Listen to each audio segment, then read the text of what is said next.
Le chapitre 1 nous avait laissé avec un Bilbo qui finalement s'endort, tout simplement, après avoir vécu une soirée mouvementée où il était tiraillé entre son côté Touk, c'est-à-dire son côté de hobbit prêt à vivre une aventure, et son côté Saquet, Bessac, qui lui avait plus envie d'une vie ordonnée. Là, les nains qui ont débarqué avec Gandalf, ça a foutu la merde, lui qui avait une vie de Bessac tranquille. Voilà que son côté Touk, son côté aventureux, est en train tout doucement de gagner. Et après avoir entendu l'histoire des nains, avoir entendu qu'il voulait un cambrioleur, etc. Voilà Bilbo qui s'endort, et on le retrouve dans le chapitre 2 qui s'appelle « Rôti de mouton ». Voilà.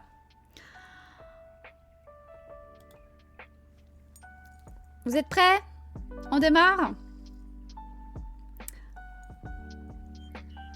J'affiche juste... Attendez, je cherche juste mon... Ok. Je prends mon livre du Hobbit, juste à côté de moi. Mais qui s'endort alors qu'il part en aventure. Ah, c'est plus complexe que ça. Oui, c'est ça, Asap Mujiwara. C'est Bessac, c'est la même chose que Saquet. Alors, j'ai eu beaucoup de questions. Beaucoup de personnes m'ont dit « Mais pourquoi Bessac, mon Dieu, mais c'est moche, et pourquoi ils ont changé Saquet ?» Là, l'explication, je vais vous la donner. Quand vous dites Bilbo Baggins of Bag End, vous avez une répétition du B. Ça a été réfléchi par Tolkien. Il voulait absolument que ça soit Bilbo Baggins of Bag End, parce que c'est une allitération du B. Tolkien, c'est un poète. Sauf que quand vous prenez Frodon Saquet de cul-de-sac, vous avez sac et sac, mais c'est tout. Alors que si vous prenez Bilbo Bessac de cul-de-sac, c'est parfait. C'est juste parfait. Voilà. Vous avez là juste l'explication de pourquoi Daniel Lauzon a fait un meilleur travail de traduction et de respect de ce côté poète de Tolkien. En 2 secondes.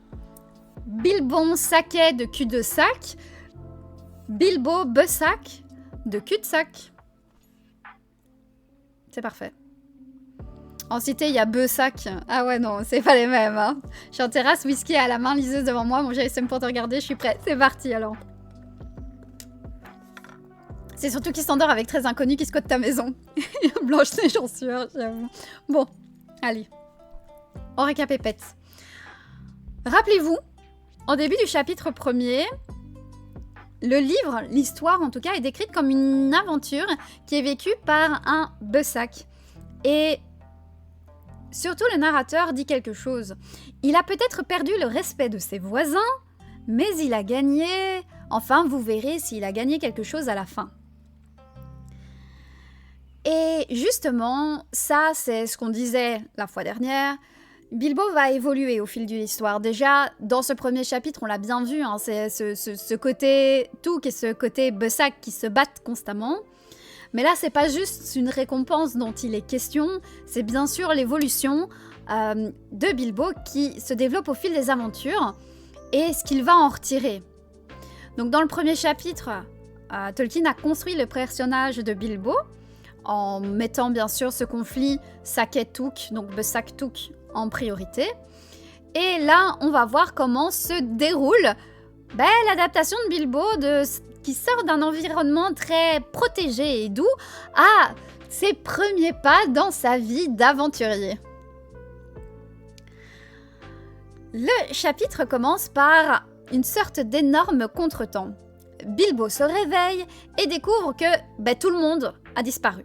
Il voit la trace qu'il y a eu un déjeuner a été fait, et donc il a il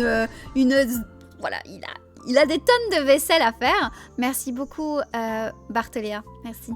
Donc il a des tonnes de vaisselle à faire. Il y a de la vaisselle sale partout. Et ça ne ressemble pas à la tournure que prenait l'histoire la veille, en fait. Bilbo avait traversé plein de réflexions, de bouleversements, avec son imagination et ses émotions, à cause notamment du chant des nains, bien évidemment. Il avait même eu de la peur, et puis ben, voilà, une sorte d'orgueil, et la dignité offensée parce qu'il a été insulté. Il avait pris la décision de les accompagner dans l'aventure, et même s'il y avait une certaine réserve quand même de sa part, on nous laissait croire en tout cas que le côté des Touks avait gagné et que Bilbo partait à l'aventure en fait.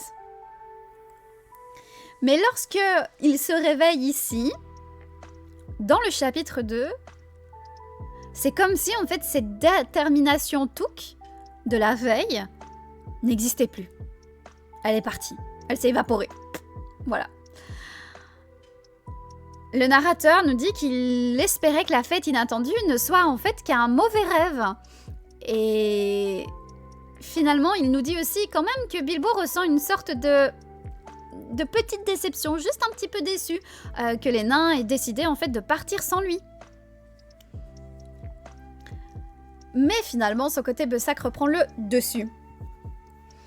Au moment où il ressent cette petite déception, il se la reproche tout de suite en fait, qualifiant les nains, le dragon et la quête d'absurdité complètement absurde, et il se traite même d'idiot. Il enfile son tablier, hop, il commence à faire la vaisselle. Il retourne vers sa vie calme et prévisible. En fait, c'était comme si en fait faire la vaisselle, ça effaçait la veille en fait.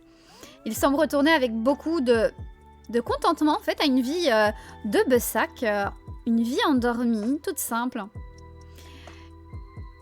Et il va s'asseoir pour un bon petit déjeuner dans la salle à manger, près de la fenêtre ouverte. Et en fait là, c'est comme si tout était revenu à la normale, quoi. Et vous imaginez, comme dans le chapitre 1, qui apparaît pour venir apporter l'aventure au pied de Bilbo, c'est évidemment Gandalf. Merlin, voilà, c'est Merlin. Alors, essayez de trouver de nouveau liquide vaisselle. Voilà, exactement, Revestamon. Cette apparition de Gandalf, elle est peut-être pas aussi inattendue que la fête de la veille, mais l'impact reste tout aussi perturbateur. Daniel Lauzon, Mary. 5 minutes après l'arrivée de Gandalf, Bilbo, il se précipite dehors et il abandonne sa maison, quoi. C'est incroyable. Gandalf lui fait « Hop, allez, dépêche-toi. Allez. En fait, les nains, ils t'ont laissé un petit message. Ils t'ont dit qu'ils t'attendaient. C'est dans 15 minutes. Allez, où tu y vas ?» Et Bilbo va dehors. Il se précipite. Il abandonne sa maison. Il a rien préparé. Et c'est la décision la plus importante que Bilbo prendra jamais. C'est-à-dire celle de quitter son foyer, son monde confortable pour s'enfuir dans le vide. Et en fait, c'est quasi pire que... Il s'en rend pas compte, quoi. Le narrateur raconte que jusqu'à la fin de ses jours, Bilbo ne se souviendra jamais comment il s'était retrouvé devant sa maison, dévalant le chemin à toute vitesse. Finalement, Bilbo, en fait, il est emporté dans son aventure. Mais ni son côté Touk, ni son côté Bessac n'est grand-chose à dire. C'est vraiment l'impulsion de Gandalf qui, pouf, d'un coup, bouf, il arrive. Et il est parti. Il est parti comme une flèche. Pouf, je suis une fusée. En gros, il est tellement parti vite que cette décision de quitter quasiment cul-de-sac, c'était comme si ça venait pas vraiment de lui. C'est une situation un peu indéterminée. En fait, il est un petit peu ambivalent sur ce choix, en tout cas. Et surtout, il n'est ni physiquement prêt, ni préparé pour le voyage. Et son état psychologique, là, est aussi toute désorganisée. Il finit par se lancer dans l'aventure sans jamais savoir s'il le souhaite ou non. Et donc, c'est encore plus marquant ici de voir en fait que il suit les événements là. C'est vraiment, il suit. Dites-vous qu'en fait, Bilbo, il a même pas de manteau pour voyager. Et finalement, c'est Dwalin qui va lui prêter une cape et une capuche verte voilà, qui est une de rechange, beaucoup trop grande pour lui. Et c'est une tenue d'aventurier en fait qui lui donne une allure un peu comique. Et si vous voulez, ça représente très bien Bilbo comme il est en fait, au niveau de son état. Il voyage au sens propre comme au sens figuré dans des vêtements empruntés. Ils sont bizarres, pas du tout respectables et ils ne lui vont pas. Et alors, le narrateur à ce moment-là, il fait un truc horrible. Il enfonce le clou en répétant, si vous voulez, l'héritage familial de Bilbo, son côté Bessac, en disant « Ce que son père, Bungo, aurait pensé de lui, je n'ose l'imaginer. » Donc vraiment, c'est... En plus, le narrateur, il est vraiment en mode... il a l'air d'un clown miteux, quoi. Mais ce que nous voyons en Bilbo, c'est pas seulement un aventurier ici ambitieux, mais aussi un aventurier incompétent. Voilà. Il est content de se démarquer dans ce groupe étrange quand même. Et surtout, il est content qu'on ne risque pas de le confondre avec un nain, puisqu'il a pas de barbe. Malgré voilà, la capuche et la cape de Dwalin. Et donc en fait, Bilbo, il se retrouve toujours partagé entre son côté Touk et son côté Bessac, en essayant de s'intégrer parmi les nains, mais en même temps, sans jamais vraiment y parvenir. Et ça, c'est quelque chose dont on a parlé la fois dernière, qu'il n'y arrivera jamais. Il n'arrivera jamais à comprendre ce côté méga obscur des nains et n'arrivera jamais vraiment à faire partie d'eux. Il y a des hobbits qui ont un peu de barbe, très peu. Mais ça existe, mais c'est rare. En fait, là, Bilbo, il se trouve dans un moment où aucun de ses côtés n'est satisfait. C'est-à-dire qu'il perd rapidement le respect de ses voisins, mais il n'a pas non plus gagné celui des nains. Parce que Thorin, même s'il parle avec une belle éloquence, il n'a pas l'air de respecter Bilbo. Mais du tout. Vraiment. Dites-vous qu'il dit à un moment, en supposant que le cambrioleur expert nous donne des idées ou des suggestions, genre de truc quoi. Voilà, donc en fait, Thorin, et c'est vrai, ça se vérifie, d'ailleurs dans Contes et légendes inachevées, si vous lisez le texte L'expédition d'Erebor, on sent mais que Thorin, il déteste Bilbo quoi, c'est terrible. Il est clair en fait que le respect des nains et celui des voisins hobbits de Bilbo, bah, ça s'exclut mutuellement là. Plus personne ne l'aime, mais apparemment il n'y a que Gandalf qui l'aime bien. Et donc en fait Bilbo il est dans une incertitude complète, puisque plus personne ne l'aime. Grosso modo, il n'a pas de respect des nains, ses voisins ne vont plus le respecter parce qu'il est parti en aventure. Bref, Bilbo là, le fait de partir à l'aventure, c'est en train littéralement déjà d'être les premiers pas vers un changement, mais terrible chez lui. Et la conversation Thorin-Gandalf la nuit, mais exactement. Alors le voyage physique au début, ça reflète aussi d'une certaine façon l'état intérieur de Bilbo. En fait au début il traverse une sorte de vaste pays respectable, habité par des gens honnêtes. Et puis finalement, ça devient une quête effrayante, avec un pressentiment de danger mortel. Et puis finalement, au début, c'est une agréable chevauchée à travers un pays magnifique. Et en fait, ça, c'est ce que Bilbo apprécie. Et au début, il commence à sentir que les aventures, elles n'étaient pas si terribles que ça, après tout. Dites-vous que Gandalf a même emporté la pipe de Bilbo et quelques mouchoirs. Et... Bilbo pense seulement aimer les aventures maintenant qu'il n'en a pas encore vécu. Il dit « Oh, pour le moment, tout va bien, hein, c'est peut-être pas si mal. Hein. » Et...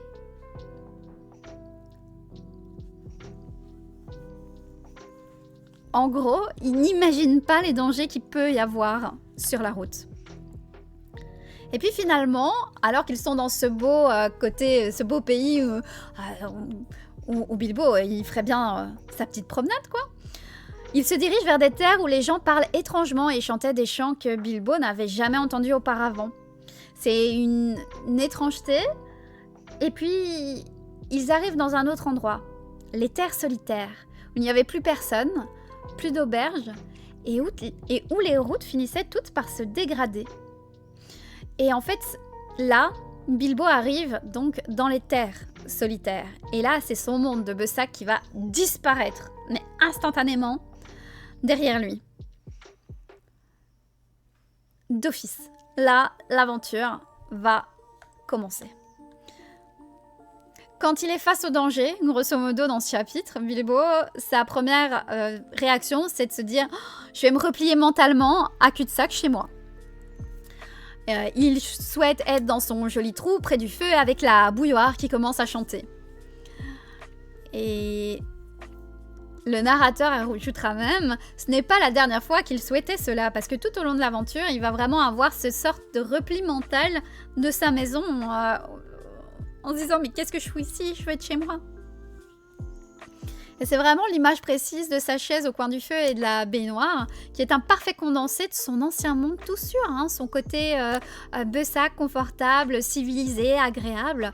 Et c'est vraiment son refuge quand il est dépassé, malheureux, voire effrayé. Là, ce qui se passe, c'est que la situation n'est même pas un danger en soi, c'est juste que c'est un inconfort terrible, notamment à cause de la pluie qui tombe sans cesse. Et donc, le petit groupe décide de camper dans les terres solitaires, et là, tout va mal. Ils ne peuvent pas allumer le feu, il y a un poney qui transportait de la bouffe qui va dans la rivière, et en fait, les bagages sont emportés, et donc il ne reste que très peu de nourriture. Et le narrateur va même continuer le tableau en expliquant vous savez, le bruit de goutte à goutte qui devient aliénant sur leur tête, qui tombe depuis les arbres. Donc il rajoute en plus une couche, quoi. Et finalement, quand on prend du recul, on se dit, bah finalement, c'est bien banal en fait ce truc-là, mais là c'est déjà le premier pas de l'inconfort de Bilbo, où il a besoin d'aller se retrancher dans sa safe place, qui est son repli mental sur cul-de-sac, quoi. Voilà. Tout ça, ça amène Bilbo carrément à regretter toute l'aventure. Et finalement, cette aventure, Took, a besoin de chercher son réconfort dans son monde de Bessac.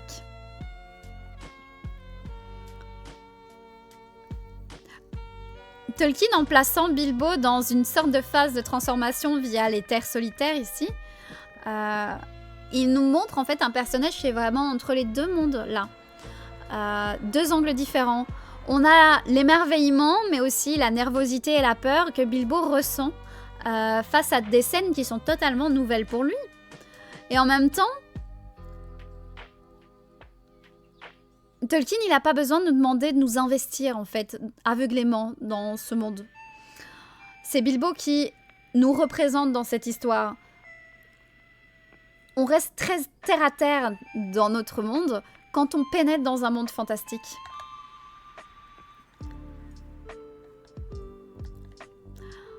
Dans ce premier chapitre, on a aussi un point qui est mis sur le fait que Bilbo, il est cambrioleur. Vous savez, dans le premier chapitre, hein, évidemment, Gandalf, il avait vanté les qualités de cambrioleur de Bilbo. Non, et c'est pour ça qu'ils étaient venus. Gandalf avait même dit de manière très véhémente au nain, si je vous dis qu'il est un cambrioleur, il l'est ou le sera le moment venu. Et là, finalement, les nains semblent avoir accepté ce que Gandalf dit. Ou en tout cas, ils le feignent bien. Alors, Thorin reste très ironique. Voilà, quand il dit Bilbo le cambrioleur. Mais, en fait, il y a des dialogues dans le chapitre 2 qui laissent penser qu'ils sont disposés, en tout cas que les nains sont disposés à accepter l'idée que Bilbo est un cambrioleur.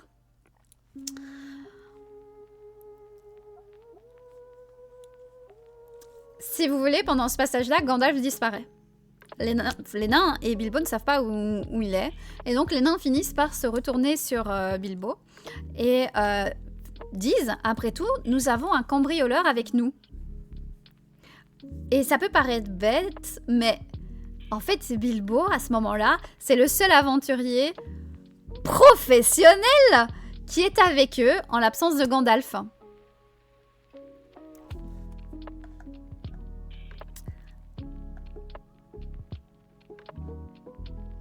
Et si vous voulez, Bilbo accepte là pour la première fois ce titre et ce rôle de cambrioleur parce que, vous le savez comme moi, il ne l'est pas. Et pourtant là, Gandalf et les nains ont l'air... Gandalf, il avait dit qu'il le serait. Et les nains là acceptent l'idée. Donc en fait là, c'est la première fois où Bilbo, dans ce chapitre, est en train de se dire « J'accepte. Je suis un cambrioleur. » Mais le narrateur, juste après, reconnaît avec subtilité que l'appellation est douteuse. Et les nains vont quand même dire c'est au tour du cambrioleur. Et le narrateur dit ah, c'est Bilbo, le cambrioleur. Comme si on ne savait même pas à qui il faisait référence parce que on le sait, c'est pas censé être lui. C'est pas un cambrioleur, mais pourtant, c'est bon. Cependant, lorsque Bilbo se présente pour la première fois là en cambrioleur, nous apprenons un fait intéressant. Bilbo, il ressemblait peut-être plus à un épicier qu'à un cambrioleur quand il était à cul-de-sac, mais là, il possède des qualités assez excellentes pour un cambrioleur. Il se déplace si silencieusement que même une belette n'aurait pas bougé d'un poil. Et finalement, son premier emploi professionnel ne se termine pas du tout comme prévu, puisque dans ce chapitre, ils font la rencontre des trolls et il réussit quand même, et on tient quand même à le souligner, que Bilbo arrive à voler le portefeuille de Léon. Voilà. William en VO. Léon, donc le troll. Donc il arrive à voler quand même le portefeuille de Léon. On peut difficilement donc lui reprocher de ne pas avoir... d'avoir raté, entre guillemets, puisqu'il a quand même réussi à cambrioler quelque chose. Dans Le Seigneur des Anneaux, Frodo se souviendra de ce passage, justement, avec les trolls, la rencontre de Bilbo, comme de la première aventure réussie de Bilbo. Et si on considère ce qui se passe réellement dans le Hobbit à ce moment-là, c'est plutôt généreux, parce que, vous le savez, hein, c'est un peu la catastrophe. Hein. Les nains qui se font avoir, Bilbo il se fait avoir aussi. Finalement, heureusement que Gandalf est là, quoi. Bref. Normalement, la tâche que Bilbo devait faire, c'était se faufiler jusqu'au feu et vérifier si tout était parfaitement sûr et prudent. Puisque les nains, la compagnie a aperçu le feu des trolls, et donc Bilbo était envoyé pour vérifier si tout allait bien. Et malheureusement... ça s'est plutôt mal passé. Voilà. Lorsque Bilbo constate la présence des 3 trolls grincheux qui sont autour de leur feu, là, il y a un manque flagrant de sécurité et de prudence et il devrait retourner immédiatement voir ses compagnons pour leur expliquer « Putain les gars, il y a 3 trolls !» Et au lieu de ça, en fait...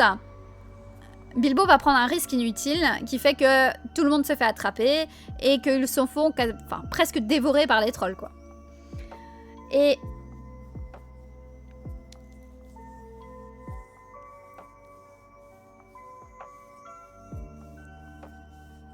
non, ils sont transformés en pierre. Donc, comme le remarque Bombur dans une observation incroyable, c'était une époque ridicule pour s'entraîner à voler à pied, alors que ce que nous voulions, c'était du feu et de la nourriture. Ah bon, Bur, hein, la voix de la sagesse, hein. Lui, il voulait du feu et la bouffe. Voilà. Et donc, en fait, alors que Frodo se rappelle ça comme étant la première réussite de Bilbo, en fait, c'est pas vraiment la gloire. C'est pas vraiment la gloire dans l'aventure ici pour Bilbo. Ce qui est important ici... pour Bilbo en tout cas, c'était son choix conscient d'accepter et d'essayer d'être à la hauteur du titre de cambrioleur que Gandalf lui a donné. Un choix qui était tout aussi inattendu que le début de cette aventure.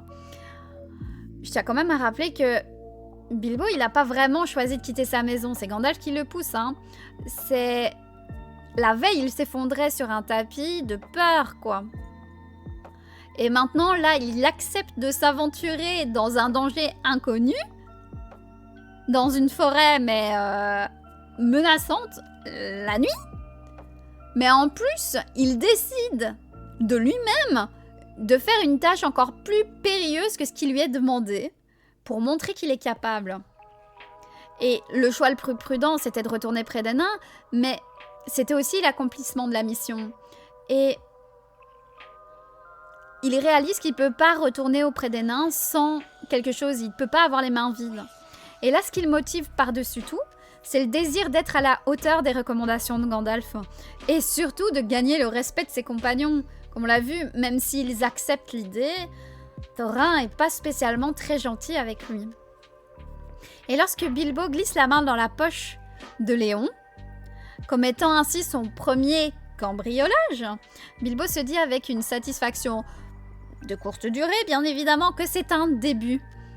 C'est pas vraiment un succès, sa mission, mais c'est clairement le début officiel de toute la carrière d'aventurier de Bilbo.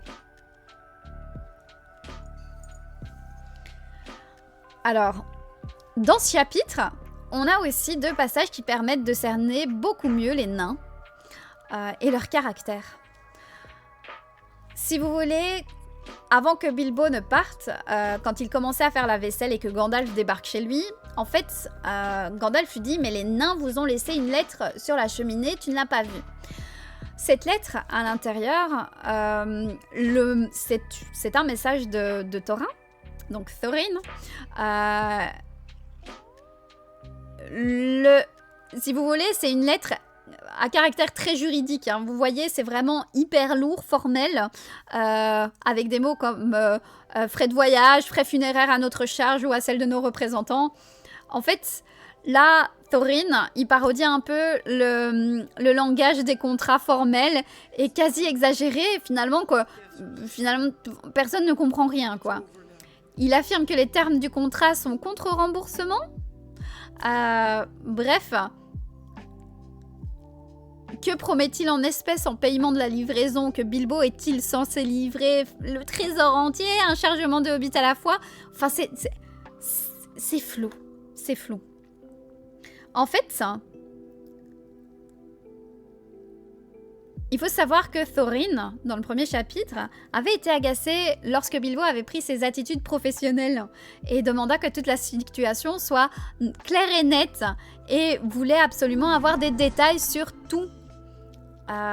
Vous vous rappelez, les nains avaient fait un poème, un chant, et finalement Bilbo demande que tout soit mis en prose pour qu'il puisse bien comprendre tous les termes et tout. Et donc en fait, c'est une manière pour Thorin de faire une petite vengeance en fait. Et de rendre Bilbo un petit peu ridicule quoi.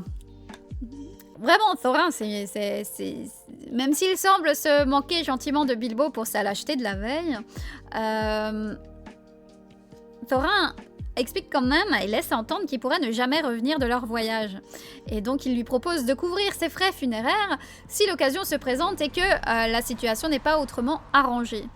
Donc voilà, il y a plein d'idées, ça peut être notamment dévoré par un dragon, déchiqueté par des animaux sauvages, bref, vous voyez les aléas d'un voyage, mais tout ça sous un langage juridique pour taquiner Bilbo, quoi. Malgré le dédain que Thorin semble éprouver pour son cambrioleur, les nains ne vont pas abandonner Bilbo quand il est en difficulté là. Et quand il ne revient pas de sa quête de reconnaissance par rapport au feu de camp, ils vont partir à sa recherche et voir s'il a besoin d'aide justement avant qu'il ait pu lancer le signal évidemment de détresse, de cri de hibou que Thorin lui avait assigné. Voilà. On pourrait croire qu'en fait, Thorin pourrait considérer que la capture du cambrioleur soit une perte minime, mais non. Thorin et tous les autres nains n'hésitent pas une seule seconde à se mettre en danger pour le sauver. Alors, c'est vrai que je vous disais que Thorin, il est sceptique, hautain, mais, s'il y a quelque chose qu'on peut dire des nains, c'est qu'ils respectent leurs engagements et qu'ils restent fidèles à leurs compagnons. Un autre aspect qui est intéressant quand on regarde les nains dans le chapitre, c'est l'inefficacité de leur tentative pour aider Bilbo. Ça se passe pas bien, hein, ils se font capturer. Les nains, ils font preuve de noblesse, il n'y a pas de souci, mais qu'est-ce qu'ils sont incompétents, bien évidemment. L'arrivée des nains à Cul-de-sac, ça marque l'intrusion du monde des aventuriers dans la vie de Bilbo. Et ils sont assimilés quasi au monde sauvage. Et en fait, les nains, force est de constater qu'en fait, c'est pas des aventuriers aguerris ni des experts. Et ils pourraient, en vrai, les nains, quand on les regarde, même s'ils se moquent un peu de Bilbo, ben, on se rend compte qu'en fait, ils réclament eux aussi des repas réguliers. Bon, ok, pas aussi fort qu'un hobbit, mais voilà. Et la loyauté des nains. Ah, mais oui, hein. Je ne peux pas te laisser dénigrer un nain comme ça. Ah, désolé, ma sage. Mais en fait, c'est ça, hein. Mais alors, les nains semblent avoir entrepris le voyage sans aucune arme. Alors, ça semble quand même assez dingue. Soit ils n'ont aucune arme, soit ils ne pensent tout simplement pas à en emporter quand ils explorent un étrange feu dans l'obscurité dont l'un de leurs compagnons n'est pas revenu. Alors, je suis désolée, mais que ce soit l'un ou l'autre, c'est pas l'idée du siècle, hein. Les nains, quoi. C'est pas vraiment une dream team du sauvetage, vous voyez, si vous voyez ce que je veux dire. Et c'est à ce moment-là qu'on se rend compte que les nains sont un petit peu aussi naïfs dans la manière de voir l'aventure et le danger. Lorsqu'ils aperçoivent le feu des trolls au loin, bah, ils décident d'enquêter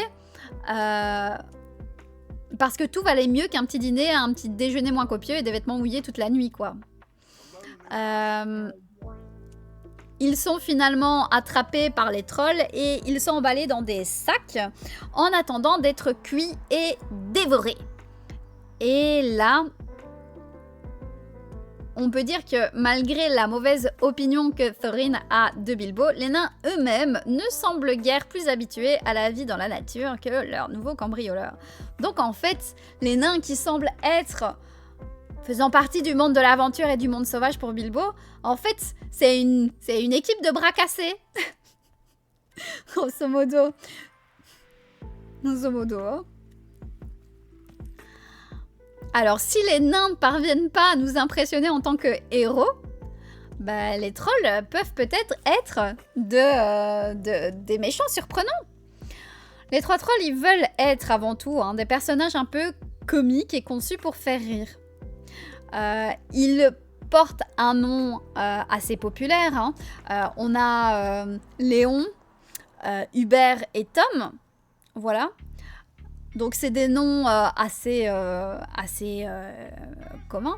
Ils ont un drôle d'accent, ils boivent de la bière, ils se roulent par terre, ils se battent comme des enfants, ils se frappent à coups de bâton, ils se lancent des insultes idiotes, ils sont grossiers, nigauds, et le narrateur nous assure, voilà, que grossier et nigo sont des noms parfaitement vrais et pertinents. En fait, les trolls, ils sont pas là pour faire peur, ils sont là pour faire rire. Mais ils ont quand même un côté sérieux qu'on peut voir. En fait, quand on apprend un peu leur nature, c'est un peu effrayant. Ils sont faits de l'étoffe des montagnes. et sont si profondément liés à l'obscurité que la lumière du soleil les détruit. En gros, ce sont des pierres vivantes animées par une force immense et ben ils aiment les meurtres quoi. Ils sont drôles, mais faut pas les prendre à la légère non plus et c'est pas pour rien que les elfes évitent la région à cause d'eux. On l'a vu la fois dernière, à quel point dans le premier chapitre, Tolkien, il traite de sujets parfois tristes, difficiles et macabres ou effrayants, avec une petite touche comique et légère quand même. Il nous présente des choses sombres de manière à les préserver d'un caractère qui est trop accablant et trop difficile à encaisser. Et là, c'est brillamment fait et incarné par les trolls. On découvre les aspects terribles de la nature et la peur qu'ils ont inspiré dans la région qu'à la fin de la rencontre, en fait. Après l'arrivée de Gandalf et la pétrification des trolls. En fait, Tolkien, quand il présente les trolls, il écrit avec soin. Il plante les décors avec... mais juste ce qu'il faut, quoi. En décrivant ce que Bilbo voit en regardant dans la clairière près du feu, en fait, le narrateur, il nous dit pas « je vois 3 trolls et c'est tout ». S'il l'avait fait, on aurait sans doute eu une image assez terrifiante de ce que Bilbo voyait. Et au lieu de ça, c'est plutôt une scène un peu initiale, un peu intime. On y trouve un grand feu de bûches de hêtre, du mouton grillé sur de longues broches, un tonneau de bonne boisson à portée de main, une odeur agréable et appétissante. Et en fait, tout ça est mis, et puis seulement le narrateur nous fait « et 3 personnes imposantes assises près du feu qui sont manifestement des trolls !» Vraiment, en fait... il fallait placer un décor non menaçant pour après mettre les trolls, quoi. Et puis, Tolkien aborde la conversation des trolls, toujours très très bien écrit. Le contenu de leur conversation à lui seul est horrible, hein. Ils aspirent au goût de la chair humaine. L'un d'eux révèle qu'ils ont récemment massacré et dévoré suffisamment de personnes pour remplir un village entier. Il exagère peut-être, mais est-ce qu'il n'inventerait pas mais peut-être que non, en fait. Et si vous voulez, Tolkien, il adoucit tout ça, alors que c'est des propos quand même assez horribles. Il adouci ça avec la manière de les exprimer. C'est-à-dire que le narrateur va dire des mots désapprobateurs, non pas à l'encontre de cette soif de sang terrible, mais en fait du langage grossier, de la grammaire défaillante, ce qui n'est pas du tout les mœurs d'un salon, comme il le dit. Juste après avoir commenté le massacre d'un village ennemi, on a Léon qui croque un gros morceau de mouton et qui va juste essuyer la lèvre avec sa manche, et le narrateur va commenter « Oui, j'ai bien peur que les trolls se comportent ainsi ». En fait, on a toujours ce côté un peu humoristique dans le fait qu'on ne sait pas clairement pour quel comportement troll le narrateur s'excuse. Est-ce que c'est le massacre de la ville ou le fait de s'essuyer la bouche avec la manche? En fait, la sauvagerie des trolls est marquée dans l'esprit des lecteurs, mais en même temps, ce qui est marquant aussi, c'est le fait que c'est des enfants mal élevés, en fait. Alors que c'est des tueurs sanguinaires. Et donc, c'est pas un hasard si, lorsque Bilbo et ses amis rencontrent les trolls, finalement, les moments les plus dérangeants sont aussi les plus amusants. Voilà, puisque les nains parlent de manger Bilbo et les nains, la capture de Bilbo presque mangée pour le dîner, ça serait horrible. Mais il y a les références culinaires des trolls. Voilà, un troll qui regarde le Hobbit et qui spécule sur la quantité de viande qui restera après un dépeçage et un désossage, comme s'il tenait un comptoir d'une boucherie. Bah en fait, ça rend pas le truc hyper effrayant, en fait. Voilà. Même quand il dit « Oh, si on attrape plusieurs hobbits, on pourra faire une tourte !» C'est pas spécialement... Le contexte est un peu effrayant, mais tout est adouci.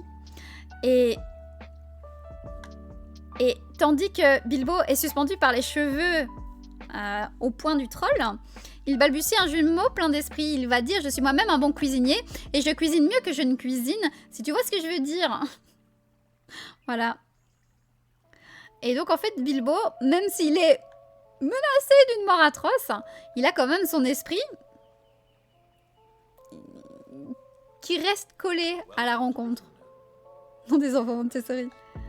Et la capture des nains, bah, c'est un peu de la même manière. Hein.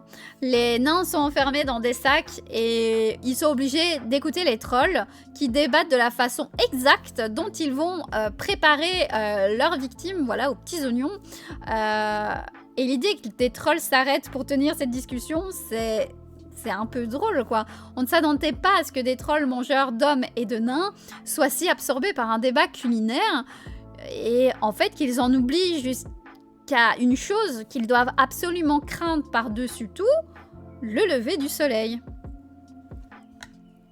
Alors je sais que le titre du chapitre, hein, Rôti de mouton, c'est peut-être un peu bizarre, mais en fait c'est assez... C'est recherché. Le mouton lui-même, quand vous y réfléchissez pas, est-ce que finalement c'est pas le rôle le plus insignifiant des événements du chapitre? Voilà. Voilà, tout simplement. La nourriture, elle est au centre de l'épisode. Et c'est parfait. C'est parfait. C'est tellement bien réfléchi d'avoir mis rôti de mouton. Voilà. En faisant référence aux moutons sur les broches des trolls dans le titre du chapitre, Tolkien attire notre attention sur la façon dont les trolls se procurent et préparent leur souper. Ils mangent du mouton, tout en souhaitant manger de la chair humaine. Mais il est fort probable qu'ils essayent du nain rôti, hein. Et Tolkien aurait pu intituler le chapitre « Nain rôti et tourte de hobbit », pourquoi pas, mais ça n'aurait pas été aussi horrifiant. Et la menace est présente même dans le titre du chapitre. En anglais, le chapitre, c'est... Attends. J'ai pas envie de te dire de bêtises sur la manière dont on prononce ça. Voilà. Donc, roast mutton. Voilà. Ouais, j'en profite pour...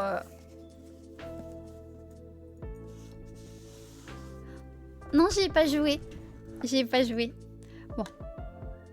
On continue.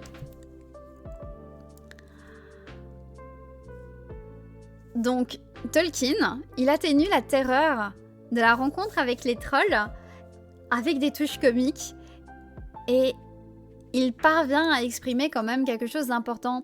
Les trolls, ils ne sont ni vaincus ni détruits par leur ennemi. C'est Gandalf qui arrive à les tromper. Et les trolls sont victimes de leur propre cupidité et de leur propre querelle. Gandalf n'a qu'à les attiser et les laisser provoquer leur propre destruction. Bref, ils sont détruits par leur propre mal, tout simplement. Et ça, c'est un principe qu'on retrouve parfois chez Tolkien. On en trouve quelques exemples. Hein.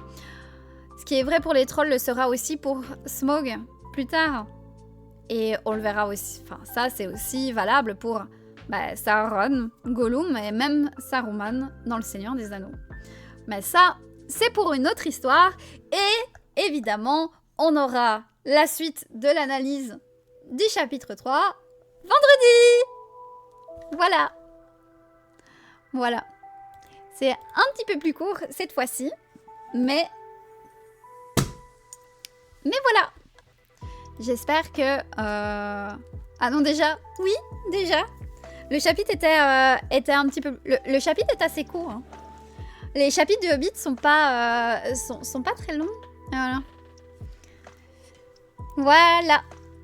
Ça, c'était donc l'analyse du chapitre 2 du Hobbit. Autour des trolls. C'était cool, merci. Merci.